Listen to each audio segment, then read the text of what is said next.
ओम दुम दुर्गाए नमः। दोस्तों, आप सभी को नवरात्रि की हार्दिक शुभकामनाएं। नवरात्रि का 5वां दिन मां स्कंद माता को समर्पित होता है और अगर हम दुर्गा सप्तशती का पाठ करते हैं तो 5वें दिन हमें 2 अध्यायों का पाठ करना होता है, अध्याय 9 और अध्याय 10। तो चलिए मां स्कंद माता को याद करते हुए हम आज का अपना पाठ आरंभ करते हैं। बोलिए ओम देवी स्कंद माताय नमः। एक दूसरा मंत्र आप इसका भी जाप कर सकते हैं, ओम ईम हरीम क्लीम स्कंद माताय नमः। अध्याय आरंभ। निशुंभ वध। राजा ने कहा, ऋषिराज, आपने रक्त बीज के वध से संबंध रखने वाला वृतांत मुझे सुनाया। अब मैं रक्त बीज के मरने के पश्चात क्रोध में भरे हुए शुंभ व निशुंभ ने जो कर्म किया वह सुनना चाहता हूँ।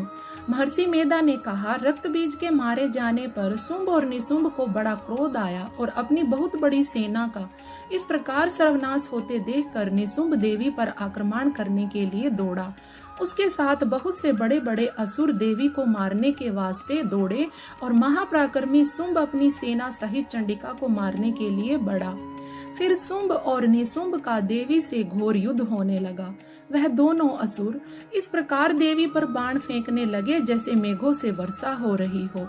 उन दोनों के चलाए हुए बाणों को देवी ने अपने बाणों से काट डाला और अपने शस्त्रों की वर्षा से उन दोनों दैत्यों को भीषण चोट पहुंचाई।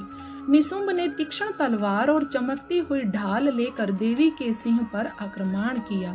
अपने वाहन को चोट पहुंची हुई देखकर देवी ने अपने शूर्पणखा नामक बाण से निशुंभ की तलवार व ढाल दोनों को ही काट डाला। तलवार और ढाल कट जाने पर निशुंभ ने देवी पर शक्ति से प्रहार किया। देवी ने अपने चक्र से उसके 2 टुकड़े कर दिए। फिर क्या था, दैत्य मारे क्रोध के जल भुन गया और उसने देवी को मारने के लिए उनकी ओर शूल फेंका, किंतु देवी ने अपने मुक्के से उसको चूर चूर कर डाला। फिर उसने देवी पर गदा से प्रहार किया। देवी ने त्रिशूल से गदा को भस्म कर डाला। उसके बाद वह फरसा हाथ में लेकर देवी की ओर लपका। देवी ने अपने तीखे बाणों से उसे धरती पर सुला दिया। अपने पराक्रमी भाई निशुंभ के इस प्रकार से मरने पर शुंभ क्रोध में भरकर देवी को मारने के लिए दौड़ा। वह रथ में बैठा हुआ उत्तम आयुधों से सुशोभित अपनी 8 बड़ी बड़ी भुजाओं से सारे आकाश को ढके हुए था। शुंभ को आते हुए देखकर देवी ने अपना शंख बजाया और धनुष की टंकार का भी अत्यंत दुस्सह शब्द किया। साथ ही अपने घंटे के शब्द से संपूर्ण दिशाओं को व्याप्त कर दिया। इसके पश्चात देवी के सिंह ने भी अपनी दहाड़ से आकाश, पृथ्वी और 10 दिशाओं को पूरित कर दिया। तदनुसार आकाश में उछलकर काली ने अपने दोनों हाथों को पृथ्वी पर पटका। उसके ऐसा करने से जो शब्द हुआ उससे पहले के सारे शब्द शांत हो गए। इसके पश्चात शिवदूती ने असुरों के लिए भय उत्पन्न करने वाला अट्टहास किया, जिसे सुनकर सब दैत्य थर्रा उठे। अंबिका ने, अरे दुष्ट, खड़ा रह कहा तो आकाश में सभी देवता जय हो बोल उठे।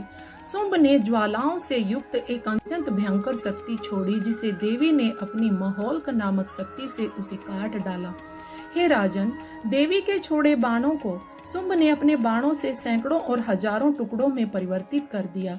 इसके पश्चात जब चंडिका ने क्रोध में भरकर शुंभ को त्रिशूल से मारा तो वह मूर्छित होकर पृथ्वी पर गिर पड़ा।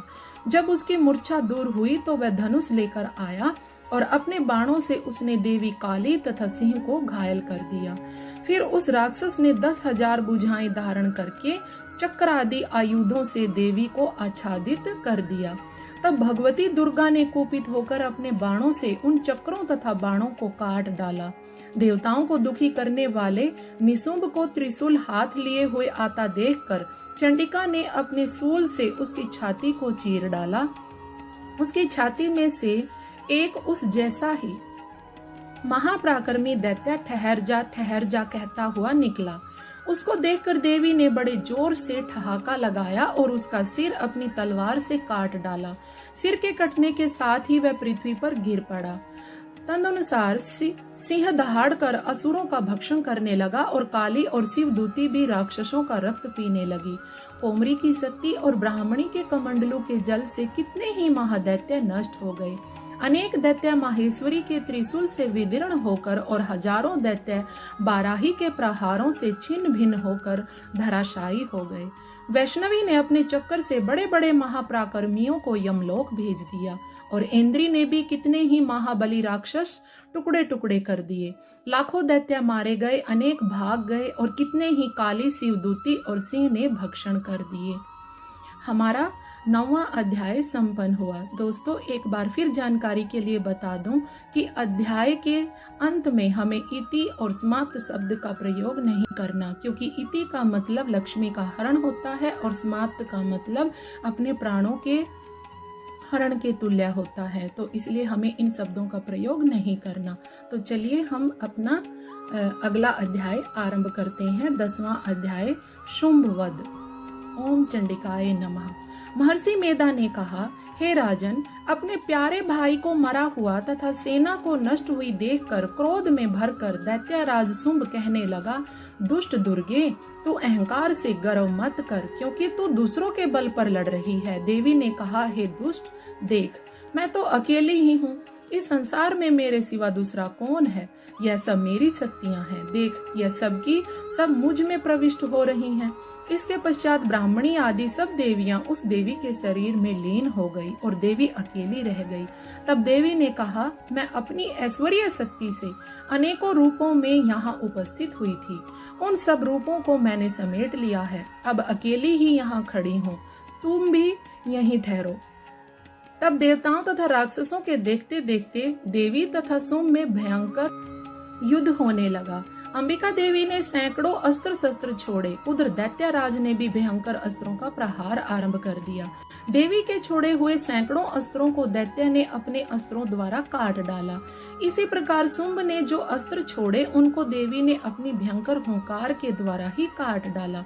धनुष कट जाने पर दैत्येंद्र चमकती हुई ढाल लेकर देवी की ओर दौड़ा, किंतु जब वह देवी के समीप पहुंचा तो देवी ने अपने तीक्ष्ण बाणों से उसकी चमकने वाली ढाल को भी काट डाला।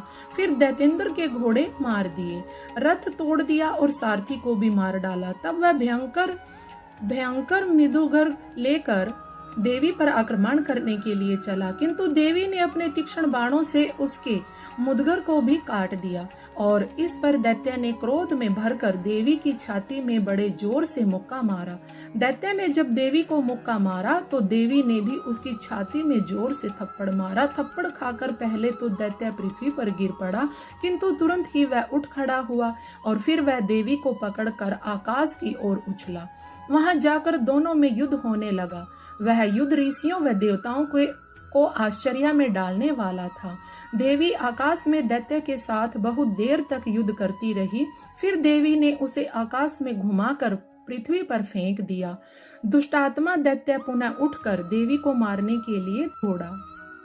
दैत्यराज शुंभ को अपनी ओर आता हुआ देखकर देवी ने उसकी छाती विदीर्ण करके उसको पृथ्वी पर पटक दिया। देवी के त्रिशूल से घायल होने पर उस दैत्य के प्राण पखेरु उड़ गए।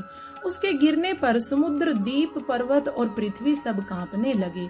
उस दुष्टात्मा के मरने से संपूर्ण जगत प्रसन्न व स्वस्थ हो गया तथा आकाश निर्मल हो गया। पहले जो उत्पात सूचक मेघ और उल्कापात होते थे वे सब शांत हो गए। उसके मारे जाने पर नदियां अपने ठीक मार्ग से बहने लगी। संपूर्ण देवताओं का हृदय हर्ष से भर गया और गंधर्वनियां सुंदर गीत गाने लगी। गंधर्व बाजे बजाने लगे और अप्सराएं नाचने लगी। पवित्र वायु बहने लगी तथा सूर्य की कांति भी अधिक स्वच्छ हो गई। यज्ञशालाओं की बुझी हुई अग्नि अपने आप प्रज्वलित हो उठी तथा चारों दिशाओं में शांति फैल गई। हमारा 10वां अध्याय संपन्न हुआ। मेरे साथ बोलिए, जय माँ दुर्गा, जय माँ भवानी। दोस्तों, अगर उच्चारण में मेरे से कोई गलती हो गई हो तो उसके लिए माफी चाहूंगी।